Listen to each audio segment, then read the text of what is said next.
এগুলো হচ্ছে নোঙর।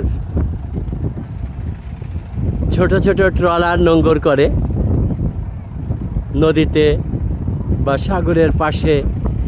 এই নোঙরগুলো গেড়ে তারপরে সেটা থামিয়ে নোঙর করে আর কি, যাতে স্রোতে ভেসে না যায়।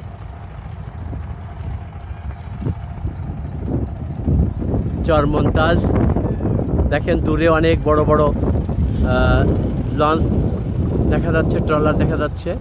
ওই যে আমি জুম করে নিয়ে আসছি 5x দিয়ে, অনেক দূরে, এটা 1 কিলোর মতো দূরে, সেটা আমি জুম করে নিয়ে এসেছি। এটা গুচ্ছগ্রাম। আর এই হচ্ছে নদী।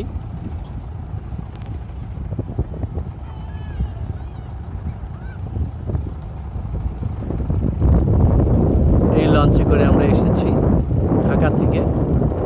লঞ্চের নাম আসা যাওয়া।